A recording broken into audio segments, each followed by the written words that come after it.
Hello again, fight fans. Welcome to episode number 239 of the Neutral Corner Boxing Podcast. I am your host, Michael Montero, for Ring Magazine, ringtv.com, and the Ring Digital YouTube channel. Big show with a lot of news and notes to cover this week. Not as much on the fight front in regards to a lot of fights taking place last week, taking place this week. Although we did have the fight of the year last weekend. I feel bad for you if you missed it live. But we got a lot of news and notes to cover. The next big fight, of course, is between Lomachenko and Lopez, Vasily Lomachenko, Teofimo Lopez. If you haven't checked out my prediction video, it's on my channel, Montero Unboxing. It is pinned at the very start of the channel. Right when you go to it, you'll see it. It's called Lomachenko versus Lopez, Facts, Insight, Breakdown, Prediction. Make sure you guys check that out, all right? And pass that one around.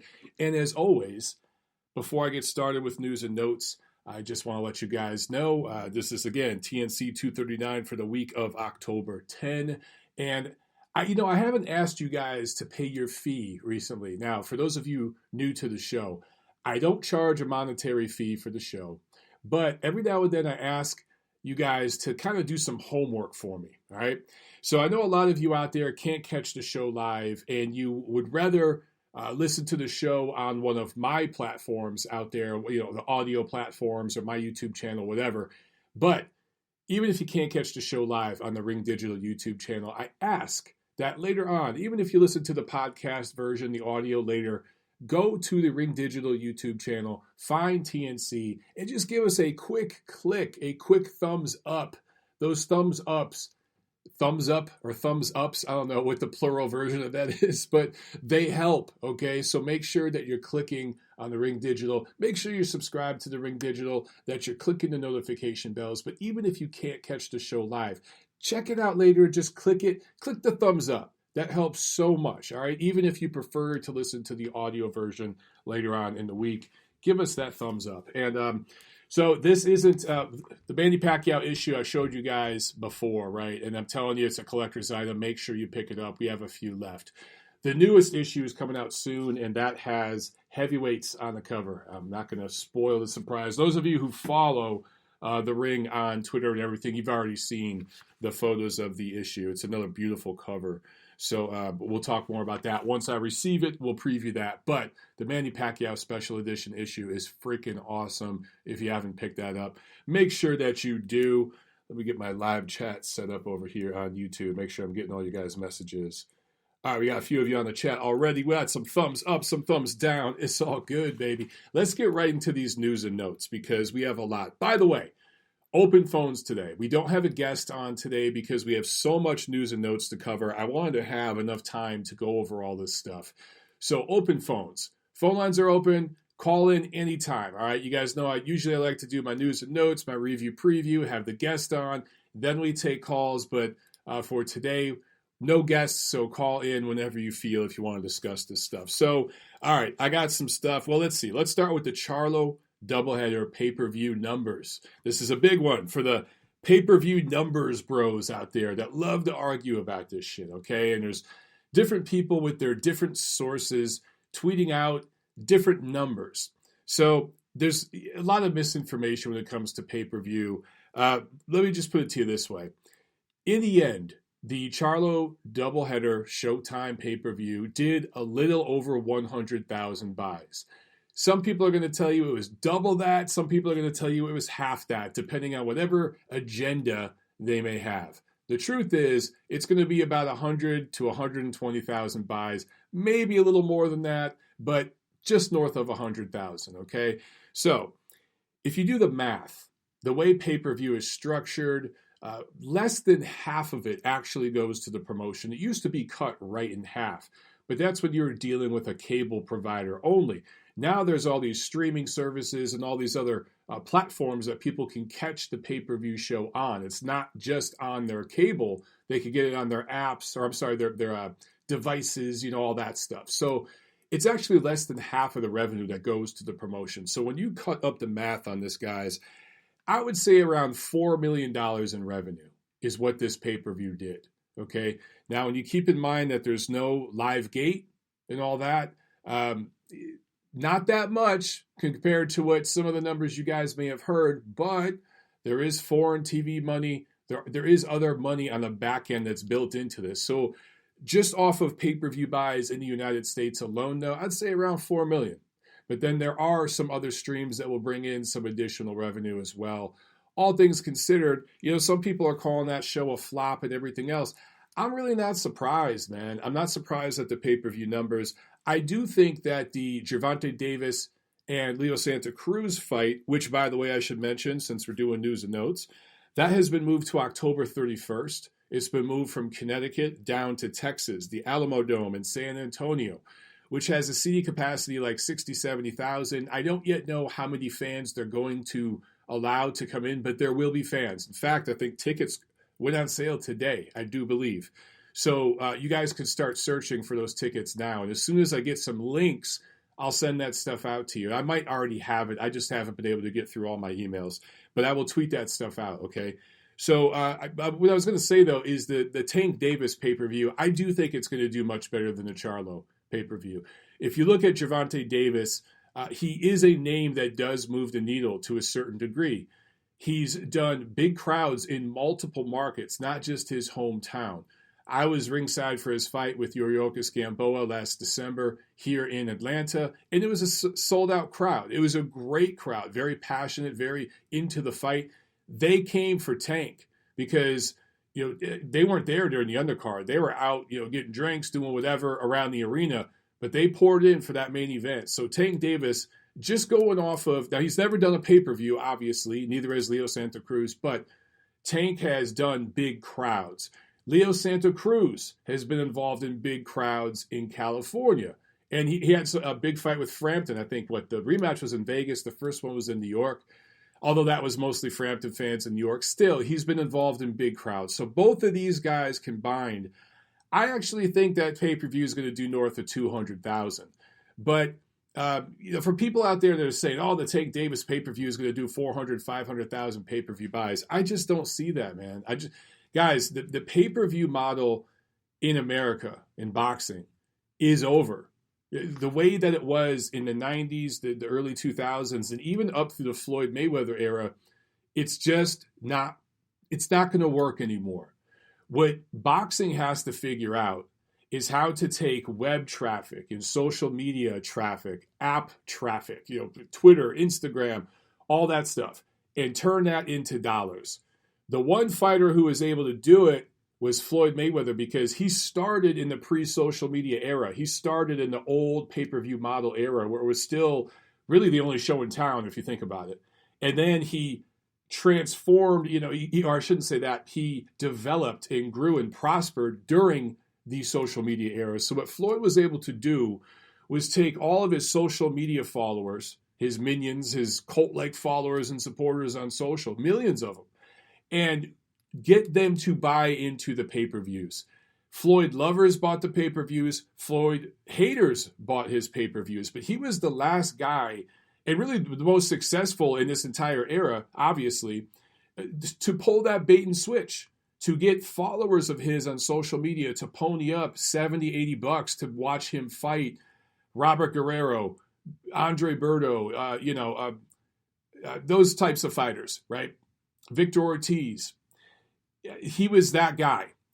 That's not going to work anymore because the difference between Floyd's era, and Floyd was a huge name, still is, obviously, but the difference between that era and now is it's all streaming.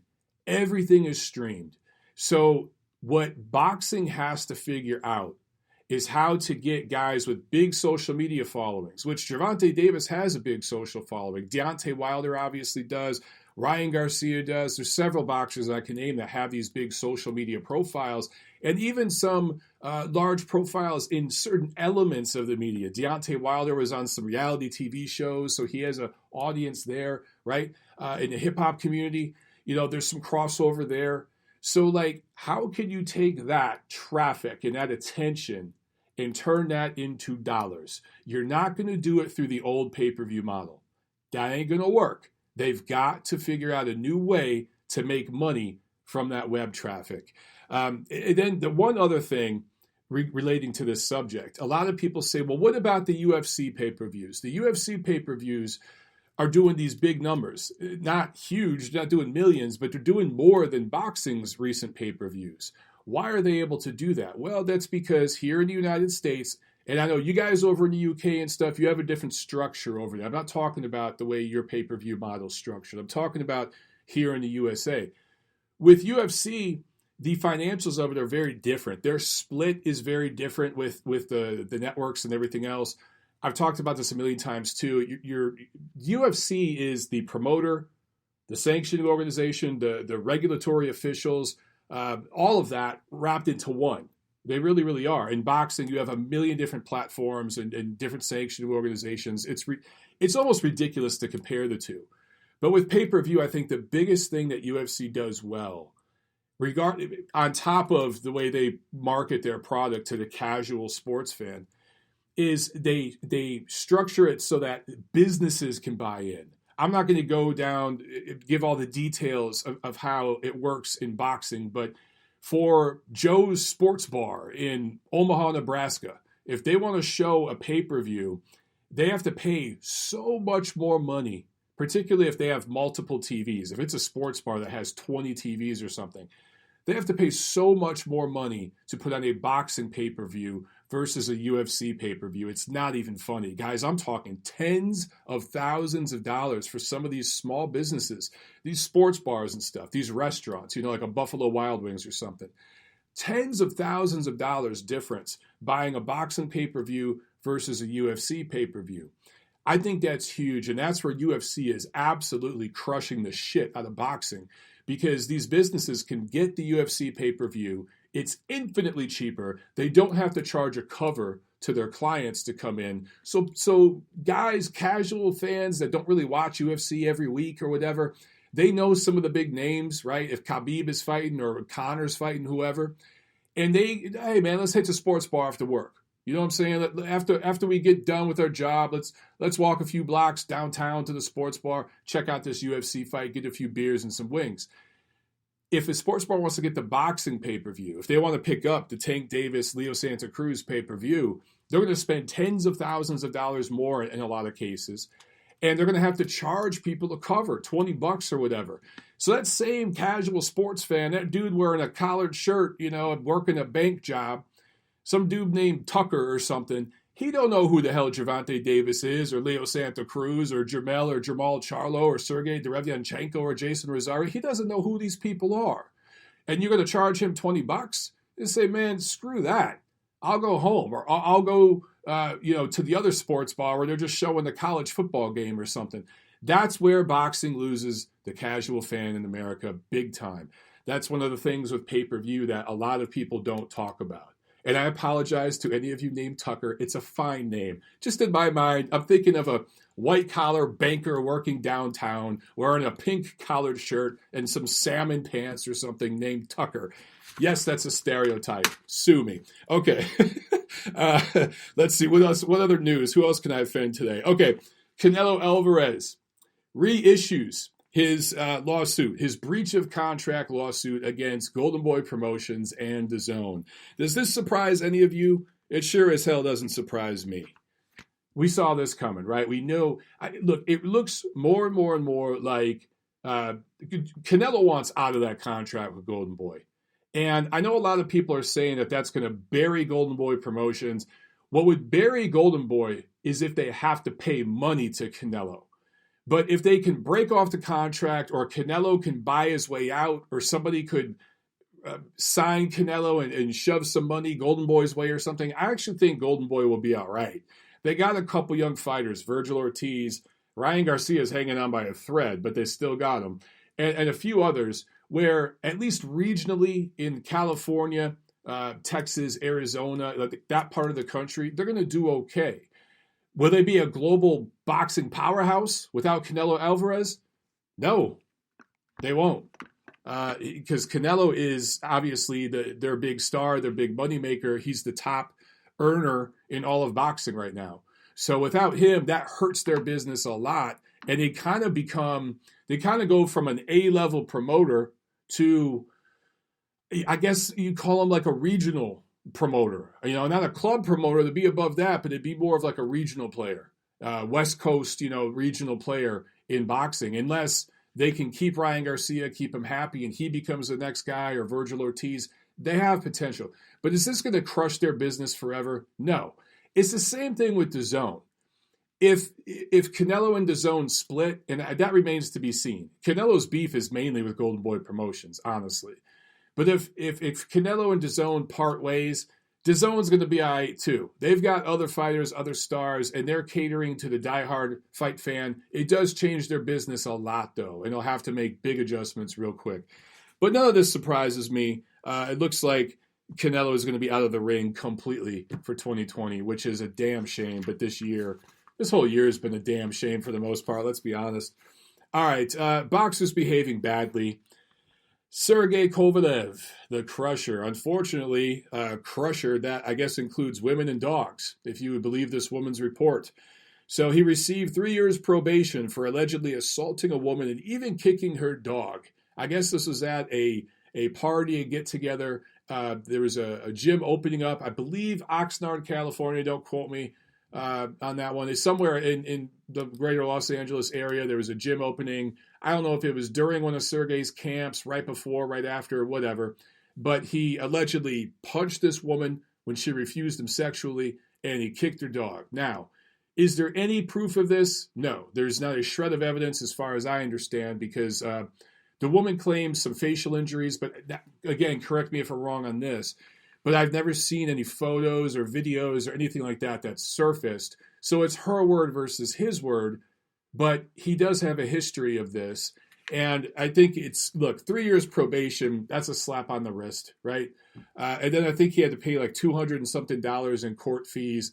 That's almost like, that's more than a slap on the wrist. That's like an insult. And then on top of all of it, I think he has to take anger management classes. Now, that's laughable at first, right? You think about that. But I honestly think that shit could help him, because it seems like he's got some issues with that. I don't want to spend too long talking about this. There are a lot of people out there shitting all over Sergey Kovalev right now, and I get it. If he really did this, the way the woman's saying, unprovoked like this, then he is a piece of shit. You can't defend this kind of stuff. You just can't defend it. However, guys, in the last few years alone, we've had Gervonta Davis involved in incidents like this. Floyd Mayweather literally served jail time. Marcus Brown, numerous domestic violence incidents. There's a ton of dudes over at UFC that have been accused of this. I want to say Conor McGregor is one of them, but I can't remember for sure. Here in boxing, Jarrell Big Baby Miller tested positive for steroids, a cocktail of steroids multiple times, yet he kept getting opportunities. So when people, I've heard some of you guys say Sergey should be banned from the sport, no one should work with him again. Guess what, guys? If Jarrell Big Baby Miller could get signed again, if guys like Shakur Stevenson, who's been involved in violent incidents recently, Gervonta Davis, Adrian Broner, Floyd Mayweather, he even served jail time over it, they continue to get work. Sergey Kovalev ain't going nowhere. His career is almost over anyway. I don't know how much he's going to fight again after that loss he took against Canelo, and he's had some brutal stoppage losses recently. But don't think for a second he's going away and no promoter's going to touch him. He'll be back on American TV within the next 12 months. Mark my words. All right. Okay. What else? We hit Charlo, Canelo. We hit the pay-per-view numbers. All right. Let's talk about Deontay Wilder. So it's official now. Deontay Wilder has fired trainer Mark Breland. And there wasn't a technical reason given, but there were plenty of interviews with Deontay Wilder after the loss he took to Tyson Fury in their rematch, where he talked about, things like quote-unquote snakes being in camp and people doing him wrong from the inside. And there are these triangle theories that Mark Breland was somehow working with the Durrells, who were working with Fury's corner through Fury's trainer. All this kind of stuff. Craziness, insanity. And now it's official. Wilder splits up with Mark Breland. A lot of you guys want to know how I feel about this. Okay. Let me state this first. Deontay Wilder is hardly the first trainer to split with his trainer after his first career loss, or at least a really high-profile loss. Gennady Golovkin did this just a couple years ago with Abel Sanchez. We've seen this. It's a tradition in boxing that goes all the way back to the beginning. Very, very rarely when a boxer, a high-profile boxer, takes a dominant loss like this, or even a close loss, but it's their first career loss in a high-profile bout, someone's got to take the blame. And the first person on the chopping block is usually the trainer. It is a thankless job. That's why I will never get mad at any trainer for demanding they get paid and get their money, because just like that, a trainer can be out. It is a thankless job. And for all of the star fighters a trainer might work with, 99% of their clientele are dudes fighting on undercards and club shows that you all have never heard of. Their time is dedicated to a lot of those guys. There are so few trainers that get up to the level of like a Freddie Roach or somebody like that. So for Mark Breland, who's, number one, a former fighter, a former world title holder, had a great amateur career, very successful professional career. This dude's been around the sport his whole life. He's been to the gyms. He's seen the horror stories. He's seen guys in their 40s that could barely form a sentence. He's seen guys getting beat down in sparring, basically being used as a human punching bag for a young prospect moving up the ranks, getting their ass, their face smashed in for a few $100. And then they have to go home and take a shower, get dressed, and go work their security job, third shift on top of all that. He's seen all that nasty shit. So for him to throw in the towel when Wilder was getting bludgeoned by Tyson Fury in that rematch, I think showed that he truly cared about Deontay Wilder. I don't know Mark Breland. I've never met him personally. I don't know Jay Diaz, Wilder's trainer right now. I guess Malik Scott, who just posted a picture of himself naked eating crab legs. Check my Twitter account. It's out there. That dude's a trip. He's a character. But anyway, he's going to be training with Wilder too. And I think his role is going to step up a little bit more.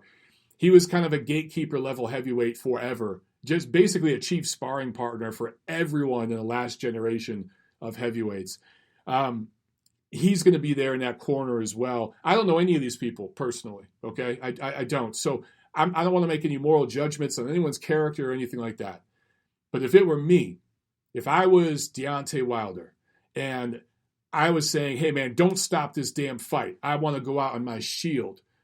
And everyone in the corner was saying, yeah, all right, champ, we ain't stopping shit. You keep going out there, champ, and slowly killing yourself. All right, champ. But there was one guy in the corner that said, you know what? I actually fought at a very high level. I've seen lives end prematurely in this sport. I've seen what it can do to people. I know you got kids that want you around. They don't give a shit about your money and what you can buy them. They want you physically around for them to see them graduate high school, go to their prom, drive their car for the first time, get married, have kids. That's what they want from you. I'm going to stop this fight so that you have a chance to be there for them for those moments.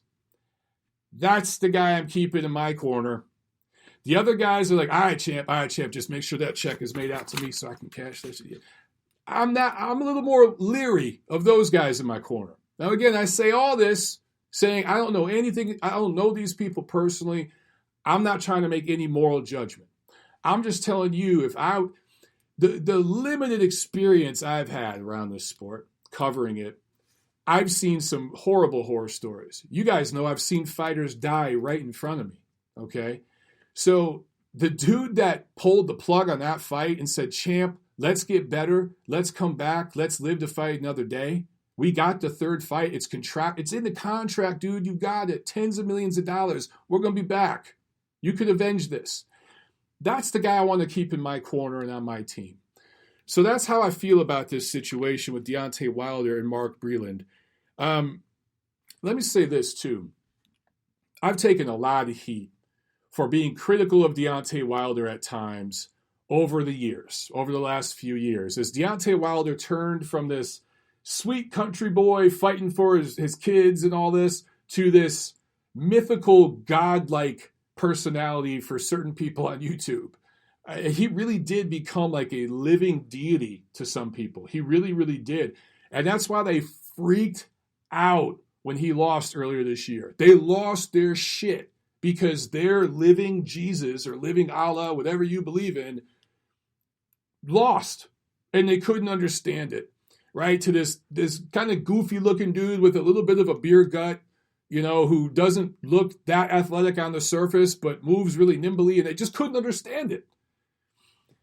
But as that character turn happened, right? I've been critical of some of the things Deontay Wilder has said. It's not like he just made one or two mistakes. There have been several times that he said things that were, I think if another fighter had said it, they'd be in a lot of trouble. And he's gotten pass after pass after pass. And it endeared him to a small subset of boxing fans. But everyone else was just kind of like, it rubbed people the wrong way. I've been critical of some of that. I've been critical of some of Deontay Wilder's fans, some of his fans, for some of the things that they would say, who kind of played into this character-y thing too, and it was almost cult-like. And some of the rhetoric they would use was beyond disturbing. It was actually dangerous and scary at times. So I voiced my opinion about this stuff because I've been an independent operator for a long time. And yeah, did I maybe go about it not always in the best way? Sure. Yes. And there's mistakes I've made and things that I would do differently and say differently, of course. And I apologize if I offended anybody in those moments. But now I see that certain things are coming to light this year. You can tell a lot about a person by the way that they lose. You can tell more about somebody in the way they handle a loss than the way they handle a win, right? And we're seeing some things revealed now this year, and people are finding it easier and safer to criticize Deontay Wilder. And look, I don't know, man. It's the same thing that happened with Ronda Rousey a few years back, when I was very, very critical of some of the things Ronda Rousey was saying and the media slobbing all over her. ESPN named Ronda Rousey their fighter of the year. This while Floyd Mayweather was still pretty close to his physical peak in fighting at an extraordinarily high level and may have been the best fighter from 147 to 154. And Ronda Rousey won fighter of the year. That was absolutely political. It was a stunt. I talked about that openly and freely and honestly, and I got shit on, and I got called all sorts of names. I got called a sexist, a misogynist, blah, blah, blah, blah, blah. Then when she took a beat down to Holly Holm, took a beat down to Amanda Nunes, and didn't handle the loss very well, and certain things started to come out, then everyone starts being critical. And, I just see some of the same things happening here. It's not an exact parallel. There are some parallels. There are some major differences, obviously. But look, if this is the move Deontay Wilder wants to make for his career, everyone should respect it. This is the choice he's going to make, and he's going to move forward. And we'll see. Maybe he'll prove to be a genius. We already know that him turning down that guaranteed money from DAZN may not have been the best move, but we'll see what happens with this decision with Mark Breland. For my money, I think Mark Breland did the right thing, and it's a shame that he's being tossed aside like this. I don't think that the third fight between Wilder and Fury is going to happen in 2020. It's probably going to happen in early 2021, but I don't see what Wilder can do differently in his corner from now till then. You've got, I don't know, maybe at most 6 months before that third fight happens. I don't see what they can get done that's going to make him fight any different. I mean, the best thing for Wilder is to learn how to work behind a jab, stay patient, and set up the right. And I thought Mark Breland was perfect for that because that's how he fought to a certain extent. He was a tall, long guy for his division. So that's how I feel about it. I'm looking here in the chat. I think a lot of you guys agree with me for the most part. But he's... Yeah, we'll find out with Deontay, but I do find it interesting that, there's very, very few of us that are willing to put things on record and say things that are uncomfortable for some people to hear, or difficult for some people to hear when it's not safe. Then it becomes safe to criticize, then everyone piles on, right? The Max Kellermans of the world, and I got nothing against Max. I'm just saying, When Ronda Rousey, when that bubble burst, he started dumping all over her, calling her a hype job. Everybody did. And then with Deontay, everyone's like, man, Deontay, how are you going to do Mark Breland like that? He took care of you, dude. You're going to treat him like this? That's messed up. A lot of people are really upset at Wilder. And I'm like, well, where were you 2 or 3 years ago? When I was telling you, it's kind of some of the stuff you're going to see. That's just how it works, man. All right. All that being said, I like Deontay Wilder a lot as a fighter, man. He's exciting to watch. He still could end the show with that if he lands that right hand. It just remains to be seen now how he's going to respond to taking such a dominant loss to Fury. For my money, I'm still telling you guys, that third fight will be more competitive than the rematch was. I'm not saying Wilder wins. I think Fury is going to win, but it will be more competitive than the rematch was. I truly believe that. Wilder has a lot of pride, and he fights with a lot of heart and determination, man. And those are X factors that matter a lot in boxing. Okay, review time. Last Wednesday, September 30th, ESPN Plus picked up that fight from England. O'Hara Davies scored a majority decision win over Tyrone McKenna. This was the Golden Contract finale, 140 pounds. So O'Hara Davies moves forward. Good for him. Good, solid victory for him. Saturday, October 3rd, we had a few different cards, but let's start PBC on FS1 from Los Angeles. Mark Magsayo improves to 21-0. The 25-year-old Filipino featherweight prospect scored a split decision win over Mexican-American Rigoberto Hermosillo. This was a tough fight. One judge had it way, way wide for the Filipino, but that was a terrible scorecard. The two other judges had it the right way. I thought that Magsayo did enough to win. He was the right guy to get the victory. I don't even think it should have been a split decision, but it was a tough fight for him, man. Also, the Barrientos twins, Angel and Chavez, won their American debut, their PBC debut, their American TV debut in 6-round distance fights. Former guest of the show. Actually, and that wasn't the only former guest of the show that fought Saturday. Gabriel Flores. I'm going to jump over to ESPN Plus. They had a card from the bubble in Las Vegas. Gabriel Flores Jr., 130-pound prospect, scores a 10-round unanimous decision win. So we actually had 2 different guests of the show win, or actually I should say 3 different, because there's 2 Barrientos twins. So 3 different former guests of the show win decisions last weekend. Also on that ESPN Plus card, that top-ranked card, heavyweight out of Italy, heavyweight prospect Guido Vianello had a tough fight, man. I think he came into this fight 7-0, but drew with Kingsley eBay. I like to call him Kingsley Bubble eBay because this is his 3rd post-quarantine fight. Everyone at Top Rank was talking about Clay Collard fighting so often. What about this guy? Kingsley eBay, 3rd fight post-COVID. Let's give him some props too, man. But he came in there. He's been tough for everyone he's fought. He's been real tough. And Guido Vianello was the favorite in this fight, and he walked away with a draw. So this was a tough learning lesson type of fight. I'd love to see him run it back. Why the hell not run it back in a month or so on ESPN Plus? Also, okay, well, let's get to the main event, man. Jose Chon Zepeda scores a 5th-round knockout win over Ivan the Beast Baranchyk. This was a 140-pound WBC eliminator, so now Zepeda is in line to have a rematch with Jose Carlos Ramirez. Remains to be seen if Ramirez will fight Taylor first or if he'll fight Zepeda first, and we'll go from there. We'll find out. Grandpa Bob will let us know. Crazy knockdowns in this fight, back and forth. Clearly the 2020 fight of the year. Real quick, after this fight, 140-pound ratings. I think Josh Taylor's number 1, Ramirez is number 2, Prograis number 3, but you got to put Zepeda right there at number 4. He proved himself, I believe, in this fight as the 4th best junior welterweight in the world. And that's a pretty good division. There's a lot of talent in that division. So Zepeda proved that he really belonged with his performance in this fight. And remember, when he fought Ramirez, it was a year or 2 ago? A lot of people feel that he won that fight. It was very close. I personally feel that Ramirez edged it, but it was damn close. A 7-5 type of fight. I'd love to see a rematch between those two because I think Zepeda has improved since then. I think that fight made him a better fighter, and I'd love to see a rematch between him and Ramirez. Okay, knockdowns.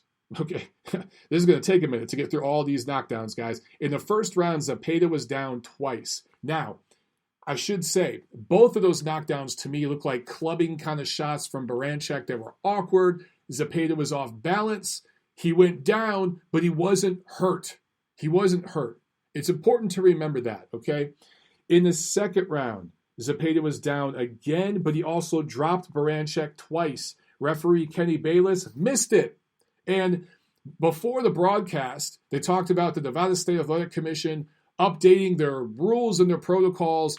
And who was it? Robert Byrd, of all people, was running that show that night. And if there was any screw-ups by the ref, Kenny Bayless, Robert Byrd could catch it between rounds and correct it. Did it matter? Nope, because he had 60 seconds between the second and third round to catch Kenny Bayless's screw-up, and he didn't catch it. So once again, the Nevada State Athletic Commission continues to baffle us with their idiocy. They really need some young blood. Not only did Kenny Bayless miss one of the knockdowns that Jose Zepeda should have been credited with in the second round, but during the 60-second review in between rounds, Robert Byrd with a TV, a screen right in front of him, missed it too. That's just, guys, you've done so much for the sport. We appreciate your service. Time for that golden watch. Time to walk into the sunset. Bring on some talent. Bring on some guys that were born after World War II. Okay, please. It's time. I'm not trying to be ageist. Don't go there. All right, third round, Baranchyk down. Fourth round, Baranchyk down. And the difference, when Baranchyk was getting dropped, he was getting hit clean. Okay, I talked about the first two knockdowns for Zepeda. He was almost hit with like Barancyk's forearms and elbows. It was really awkward. He went down. He was off balance. Popped right back up. He looked good. But I noticed the commentary crew, who I think did a good job. I actually liked the combination of just Bernardo Osuna and Timothy Bradley. I think they work really well together. Without Joe Tessitore or Andre Ward there, I like the chemistry of just those two guys. That's all we need. That's all we need. But anyway, those first two times Zepeda was down, he looked clear to me. But when he was dropping Baranchyk, he was hitting him clean, dude. He was landing, just catching him at the end of shots and hitting him clean on the chin. Sometimes it was up on the temple, whatever, high up on the forehead. Either way, he was hitting the target, and Baranchyk was getting put down hard. Another thing I noticed, Baranchyk was breathing heavy after maybe the second round. He'd get in his corner. He needed breath, right? He needed some ice on his nuts. He needed to really, really catch his breath. And Chon is sitting down just like, he looked like he was just going for a walk. Just walking his dog. He just had that look on his face. He looked like he was fresher, and he was also thinking and making adjustments. Early on, Baranchyk was throwing that looping left hand, right, which was actually really nice. I like that. And I'm like, man, I got long arms. I need to practice that on the bag. I like the way he was throwing it. And it was catching Zepeda, who was trying to back away. He didn't expect Baranchyk to have so much length on that hook. That first, there was one of the knockdowns in the first round, I think, where he kind of got clipped with it moving backwards. And you saw this look on Zepeda's face like, damn, I thought I slipped that shit. You know, it looked like Barancyk's arms were 10 feet long. It was working early on, but then Zepeda made an adjustment. He closed up the distance. He got at mid-range, got inside of that. It was starting to go underneath it. At one point, he threw 3 straight left hooks. And he was just throwing a left hook, getting underneath the counter, left hook, underneath the counter, left hook. He was thinking, he was making adjustments. What I saw with Baranchyk was full speed ahead, one mode, one train of thought. Just crush, kill, destroy, knock this guy out. I saw Zepeda boxing. And too many of you, I've actually seen people on Twitter shitting on this fight, which is amazing, but sadly doesn't surprise me. But some of you guys out there were saying that there was no skill or there was limited skill in this fight. Really? Watch what Jose Zepeda did in this fight. He showed lots of skill. He made adjustments. If he fought the way he fought in the first round, if he fought that the second, third, fourth, fifth round, he would have been knocked unconscious by the fifth or sixth round. Not Baranchyk. He made the adjustments. And he started to catch Baranchyk in between those wide looping power punches he was throwing because everything was the same speed. And Zepeda saw that, adjusted, shortened up his punches. The knockout punch was a really short counter left hook. Actually, he set it up with like a blinding right hand so that Baranchyk's eyes and face were down. He never saw that left hand coming. That's why it hurt him. The reason these guys were able to get up from all those knockdowns is because they saw the punches coming. But once Baranchyk got hit with that one shot he didn't see coming, what happened? Boom, night. So anyway, 5th round, Zepeda down once again, and that was a legit knockdown when Baranchyk put him down. But then Zepeda put him down for good, and then it got scary. So then you just witnessed this exhilarating, beautiful violence, back and forth. Both guys hurt, both guys down, both guys busted up, and then there's one guy, his right leg bent back funny. It wouldn't surprise me unless he's really flexible. If that was my knee, I'd have some ligament damage because I'm not that flexible. Maybe his knee's okay. I hope it is. But the way he folded back on that knee, oh my God. But you go from exhilaration to absolute horror within seconds. And the Nevada medical staff, to me, didn't respond that great. I would have liked to have seen oxygen around. Even if you feel he doesn't need it, at least bring it in the ring. At least have a tank up there. Why was he allowed to leave the ring under his own power? Man, his ass should have been on a stretcher. I don't care how proud he's being. Put him on a stretcher, put some oxygen on, carry him out of the ring, straight to the ambulance, boom, to the hospital you go. That's what we should have saw. But thankfully, he got up, and apparently he got checked out, and Baranchyk is okay. But to see the whirlwind of emotions that we got in that fight, and then what amazed me even more is minutes after the fight, in the post-fight interview, Jose Zepeda said to Bernardo Osuna, I get insecure sometimes, and I doubt myself. And I'm thinking, this dude just scored a knockout of the year contender, won a fight, the lock for fight of the year, probably round of the year. Pick a round, but 5th round, you'd probably go with the 5th round. But I'm thinking, this dude is probably the 4th best junior welterweight in the world, about to be lined up for a 2nd title shot, will be for unified titles. And he admits on national TV, yeah, I get insecure and I doubt myself sometimes. How amazing is that? Boxers, yes, boxers are arrogant, boxers are cocky, but they're also the most human humans of all athletes. I routinely see these guys who are freaking warriors. They represent the top 1% of the top 1% of human conditioning and fitness, and not just physically, but mentally, emotionally, all of it. And this man on national TV minutes later says, yeah, dude, I doubt myself, and, I get insecure sometimes. How awesome is that? The humility. So you go from violence to horror to humility in minutes. And I'm just thinking to myself, what other sport gives this to you? What other sport can provide this whirlwind of emotion? Just humanity played out in 30, 45 minutes like this fight provided. And even the post-fight because of the drama afterwards. The drama and humility afterwards. I'm like, man, there's nothing like this in sports. Maybe I'm biased because I love boxing. But I just can't think of another sport that gives you so much when it's at its best. Boxing at its best is the best sport in the world. And I tried to think, what other sporting moment in another sport provided this sort of humanity to me as a fan? I remember a couple years ago when Tom Brady in the New England Patriots came back from like a 30-point halftime deficit or whatever to beat the Atlanta Falcons. That was insane. That was arguably the greatest comeback in the history of American team sports in one game. You can make the argument. At least in a big game like that, a championship game. It pales in comparison to what we saw Saturday at the MGM Grand on ESPN+. That's crazy. Guys, no other sport provides the drama when it's at its absolute best than boxing. I will say that until the day I die, man. Super chat pledge from Soap Boxing Podcast. Thank you so much. I appreciate that, brother. He says, I never thought Baranchyk recouped from the first knockdown either. He was in great shape, was going to get seriously hurt. That's a great point. That's a really, really great point. Yeah, a few of you guys in the chat. Chris Bergen saying, I thought he broke his leg. T-Wall 1999 says, I thought Ivan died. That was scary. Yeah, dude, it was scary. It was one of those things that, I will say this.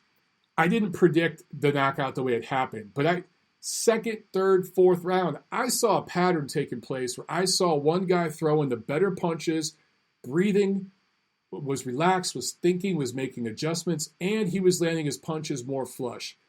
The other guy, Baranchyk, physically stronger, more athletic. He's the more athletic guy, probably can lift more weight, probably would smoke Zepeda in an Olympic decathlon. But, like I said, it was all one speed, man. Zepeda was doing some science. And I kept telling myself, man, at some point, Zepeda's going to land something big and put him down. And it's going to be it. I didn't think it'd look like the way it did. I didn't think it was going to come in the fifth round. I thought it might be an attrition type of thing in the eighth or ninth round. So seeing the way it played out was shocking, but I saw it coming. Go back and watch that fight again, guys.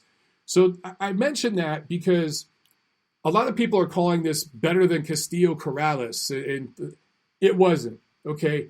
Great fight of the year, abso-freaking-lutely, but I can't put it up there with a fight like Castillo Corrales and some of those other fights because the two-way sustained action in those fights I thought was more competitive and fought at a higher level. I saw in this fight, despite the fact that Zepeda kept getting put down, I saw him slowly breaking Baranchyk down, and I saw the knockout coming. Let me know if I'm crazy, but that's what I saw. Let's jump over to the phones, man. We got a phone call here, and then I'll get back to the review. 773, you're on the neutral corner. Go. What's up, Mike? You got to touch on this Deontay Wilder controversy. Oh, well, I talked about it a minute ago. Are you just getting on the line? Are you just starting to listen? Because I talked about it. Yeah. Okay. Well, so basically, I heard you talk about it. Okay. Yeah. With him firing Mark Breland, I think it's a bad look. I think it's the wrong decision. I think Mark Breland did the right thing. Remember, Mark Breland is the only guy. Well, it's him and Jay Diaz or Jay Dees. I don't know how to say his name, but Mark Breland fought and at a very high level. So him being a fighter, him knowing what it's like to be knocked out, to knock someone else out, him seeing dudes die in the ring, being around that his whole life, being at the gyms and seeing guys get messed up in the gyms, I think it showed that Mark Breland cares for Deontay Wilder when he stopped that fight. And for him to be thrown out like this, the timing of it makes no sense. I think it's a bad look, and I don't agree with it, but it's Deontay's career, man. Yeah, I can criticize Wilder a lot, but I can't criticize him for this. And the reason I say that is because Wilder, they know what they sign up for. They know what they sign up for, and they wouldn't choose this profession if they were worried about their health. They were worried about this and that. They know every time they step in that ring, it's the risk they take. This is the warrior code. This is the warrior way. So, and if he said he wants to go out on the shield and he had this talk with this trainer, then that's on him. It's his body, his choice, as they like to say. So, Wilder, and if you look at that fight, as they were stopping that fight, he was throwing a left hook, and he actually backed Tyson Fury up off him with the left hook he landed right on the butt as the fight was getting stopped. I mean, I think he was going to get beat down even more, but that's his choice. That's what he signed up for. So I don't like the he wants to be around for his family and this and that. This is what he signed up for. He wants to go out in the shield. He wants to die in the ring. That's his choice. So that's my thoughts. What do you think? I understand your position.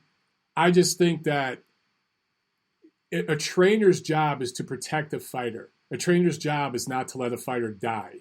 So I'm trying to think of a scenario, where this isn't an exact thing, but imagine if someone got in a car accident and the EMT showed up, the first responders, and the guy in the car said, "Nah, dude, I'll walk this shit off. I'm a warrior. I'll walk to the hospital." And they're like, "No, we're going to put you in the ambulance and take you to the emergency room. Your legs are broken." "Nah, man, I'll pull myself to the hospital."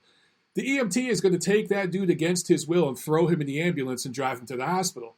So for Mark Breland, again, this is a guy who's been around the sport, and I can tell you, dude, I've been around the sport in a limited fashion. I've seen sad stories play out. And sometimes you got to save a dude from himself. I think Mark Breland did the right thing, dude. If Mark Breland's not compatible with Deontay Wilder's corner, if Deontay Wilder literally wants to die and would rather die than live to fight another day, I think that makes him a questionable father. He's got children. He's got a wife. He's got responsibilities. It's only a sport. But if Breland's not compatible with your corner and your team and what you want, then let him go right after that fight. Why wait 6 months? Why do it now? It just doesn't make any sense.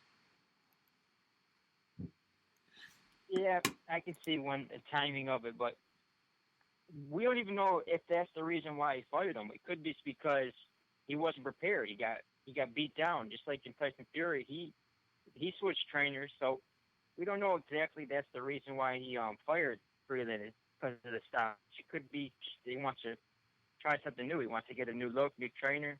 Obviously, what Breland did wasn't working, so that could be the reason why he fired. We don't even know if that's the reason why he was fired. So I don't know. I just don't like to do the moral thing, the morals, where, well, he has a family and this and that. That's not our place to judge, really. That's on him. That's his family. I agree. His problem, his life. Well, it's like I said, it's his career, it's his life. I'm just telling you who I'd want in my corner. I would want Mark Breland in my corner, because, dude, the mentality of a fighter is to never quit, right? And I understand that. That's what makes fighters different people than most people. But that's also why they need a trainer. They need people around them that care. Like, I don't know, dude. Like, it's like some of these older fighters that want to come back and fight. If you want to do some exhibition or something, cool. But like, if Mike Tyson wanted to come back and seriously fight Deontay Wilder, shame on any commission that sanctioned that shit, because you're literally sanctioning manslaughter. That's what you're sanctioning. So there is a moral element to this. We can disagree. That's fine. I'm just saying, like, sometimes fighters need to be protected from themselves. But you're right. He might just be wanting to change looks, which is cool. If he's just trying to change looks and go with a new trainer, then just say that. And again, if that's what you want to do, well, you could have fired Breland back, in February, and you could have been working the last 6 months with your new trainer. Firing him now and working with a new dude for a couple months, I don't know if that's going to help anything, man. Yeah, I hear you. It's really, I don't know. He kind of puts out these little signals and have his brother come say something, and then he really doesn't talk about it. He kind of just does this little, I don't know, passive-aggressive kind of messaging. I don't know what he's doing. You make a lot of sense, though. If you just come out and tell it what's going on, why he fired him, what he thinks in the it's really, he's been radio silent, so all we can do is guess. But I'll leave you to it. Thanks for taking my call, Mike. All right, man. Thanks for calling in. We got a second call right. here, guys. Let me. Yeah, look, there's a lot of people that agree with that caller. There's a lot of people that think that, hey, this is what he signed up for, yada, yada, yada. Just for me, there is a point where you got to save people from themselves, man. It's like some of you guys watching this, you might have a family member that's a drug addict or depressed, or they're putting themselves in harm's way around the criminal element or whatever it is. And some of you guys, you might have family members that say, shit, it's their life. Let them do what they want, But some of you might be like, you know what? No, I'm going to interject. I'm going to get in there and try to stop this shit and help that person. So different people will see it different ways. But I think Mark Breland did the right thing. I really, really do. Anyway, 303, you're on the neutral corner. Go. Hey, brother. Called in a couple of times before. First, I'll get to what you've been talking about, just out of sort of respect for you, the last caller. I think you got it right here. But I think ultimately what we know, you can just say it comes down to, Breland wouldn't have been able, probably wouldn't have been able to live with himself if he didn't throw that towel in. And if Deontay Wilder was seriously hurt and he knew he could have protected those kids, from losing their father or from having something serious happen to him. And if Wilder's position is that he doesn't want anybody in his corner who's going to stop a fight and save his kids that trauma, then he's got the right to fire Breland. Agreed. But I'm with you. I'd rather have the guy who's looking out for my kids, looking out for my financial future, looking out for the best interests, not just, what's going to look the best in the ring. And when that so they're the only ones that know, but, props to Breland for doing the right thing. I hope he goes to bed easy, even if he's got a little bit less money in his pocketbook. Agreed. After this. And as for Baranchyk and Zepeda, I agree with you. I think Baranchyk really only throws that hook hard. He throws it from both sides, but that lead left hook is his money punch. Right. I think the same thing happened with when he fought Taylor. Taylor eventually just figured out, okay, it comes real wide, but once you know where it's coming from, it's easy to slip. It's easy to get out of the way. He just bowls into you with his head down and he throws those wide, hooks with his elbow out there. I think as soon as Zepeda dialed into that, he was slipping the punches. He could stay in the pocket, and it was only a matter of time before he clipped him hard. I completely agree. I mean, you could see it coming. If you go back and watch the fight, the second, third, fourth round, you see him setting it up. And once he learned that, okay, all I got to do, a lot of times with the hook, if you're trying to catch it or parry it, you got your glove up on your temple. The way Baranchyk was throwing it, you got to slide back almost to the back of your head to catch it. So a couple times he slid back and caught it. A couple times he ducked under it.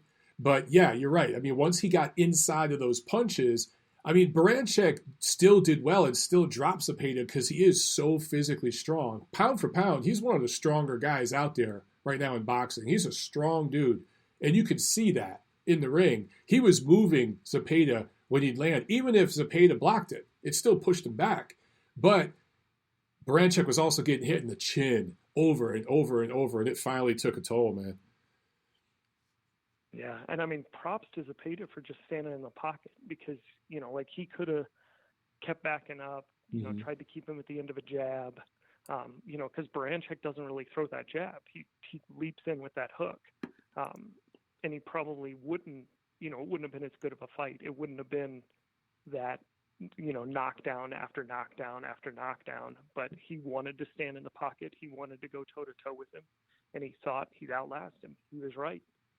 That's a great point because there are a lot of other fighters out there who would have kept backing up, who would have kept running, who would have went all defensive, and he stood there in the fire because he saw something. It took him a few rounds to finally get to it, but he saw something there. His corner saw something and told him, but there are not many guys who, think about it, he was dropped 3 times in the first 2 rounds. A lot of people would not stand in that fire, but he did. And I think he really proved himself as a top 5 fighter at 140 pounds. Totally agree. I would say that Taylor had a stronger performance against Baranchyk, but he didn't, he probably could have done the same thing, but he was just like, hell, I can beat this guy at the end of my jab. I don't need to knock him down a second time. I'm just going to stand back and abuse him from a distance. But it's not as impressive as putting the guy's lights out and folding him over his own MCL. Right. Yeah, that knockdown was scary, man. He really, truly did fold him over. When he dropped him? Totally. What was your original thought? I thought he tore up his knee. Yeah. I thought he wasn't going to be able to walk out of the ring, and I didn't think he was going to get up even as fast as he did. I thought he was going to be down for 5-8 minutes. That was one of those just start praying for the dude. Yeah. Who knows what's wrong up there? Absolutely, man. Yeah. Good stuff, bro. If they weren't both going down, you'd want Barancyk's trainer to throw in the towel on that one. Yes. Yeah. That's a good point too. It's so interesting though, like the way Baranchyk went down. We've seen other guys go down like that who were permanently damaged. We've seen guys go down like that who died. And yet he ends up walking out of there. It's just so bizarre the way it affects people differently. And there's no clear-cut science to how to prevent those serious injuries, But that was one of those knockouts. It reminded me of when David Lemieux knocked out, I think it was Curtis Stevens.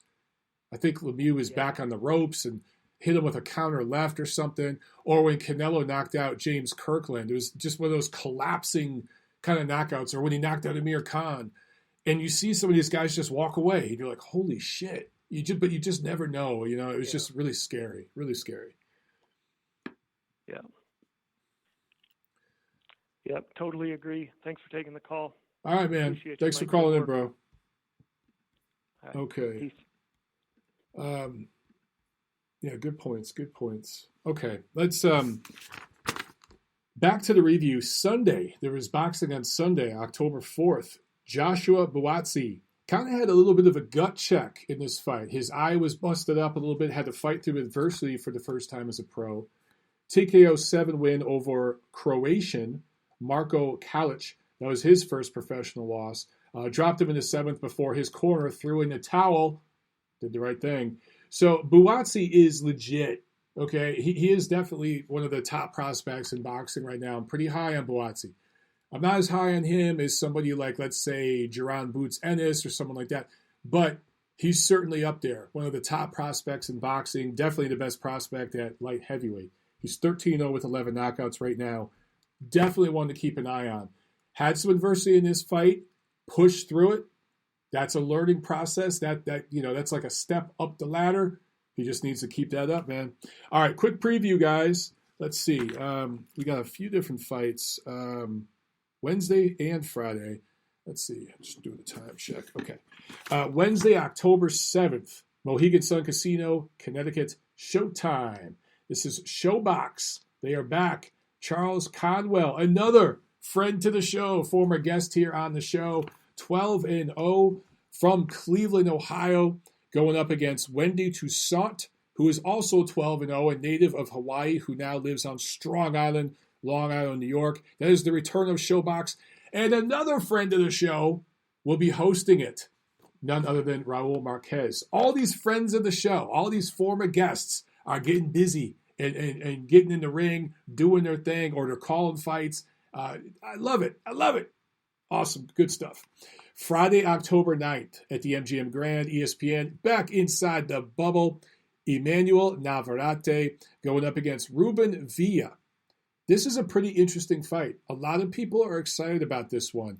And, of course, this is for Navarrete. I think this is for the WBO. Is this for? I can't remember. I can't keep up with the damn titles. I want to say this is for the WBO featherweight title because Navarrete is moving up, the vacant one. Or maybe he already won that. I can't freaking remember with the WBO. Anyway, since winning his first title in December of 2018, Navarrete fought, and remember, that was the end of 2018 against Isaac Dogboe, which was an upset when you beat Dogboe. He fought 4 times in 2019. Villa will be his third opponent of 2020. So, Navarrete's opposition isn't always very good. In fact, some of it's been piss poor, but he stays busy. And every now and then he fights good fighters. So I got a lot of respect for that. I don't know how this fight's going to play out in the ring. A lot of people think this is a pick'em fight. So let's look at the numbers. Navarrete 31-1, 27 knockouts. Villa 18-0 with 5 knockouts. So the power difference is pretty staggering, I think. Navarrete 5'7", 72-inch reach. Ruben Villa 5'6", 66-inch reach. So Navarrete, the bigger, much longer guy. The one wrinkle here, Villa is a southpaw. Also, he had a pretty good amateur record. 116 wins, 17 losses, a 2016 Olympic alternate. Navarrete really didn't have an amateur record. So this is going to be your classic stalker, boxer, puncher versus your boxing stylist type of matchup, right? Villa can box. He's a lot slicker than Navarrete.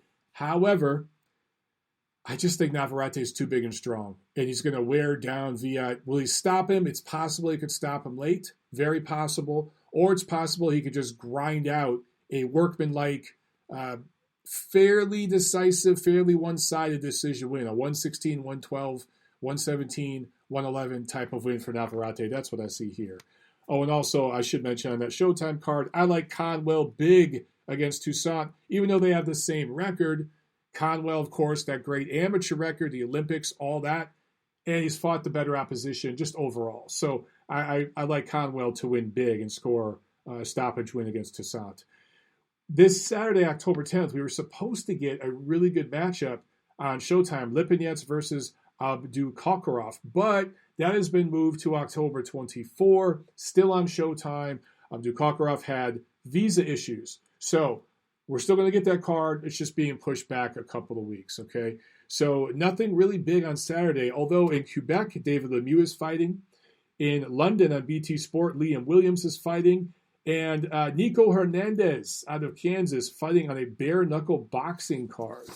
So, yeah, that's it for this weekend, guys. All right, man, I think that's going to wrap it up for this episode of The Neutral Corner. Let's go ahead and there we go. There's the outro music. I'll do an applause, too.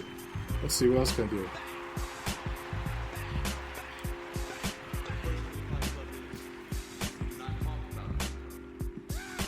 I don't know if you guys can hear my sound effects here, but I'm having a little fun with them. Here, let's see. Let's get the Howard Dean on. Remember Howard Dean? I need to put him in my. I need to put Howard Dean in my intro song. I need to sample that and put that to a beat. All right, guys. Great show, man. I had a lot of fun. We'll be back next Monday. We're going to have Diego Magdaleno on the show. He's got a fight coming up. He's going to fight for a piece of a title. I think it's the WBA title. One of the WBA's 500 titles. So we're going to have him on the show. And, yeah, we'll do it again next Monday. Have a great weekend, or a great week and a great weekend. I'll see you at the fights.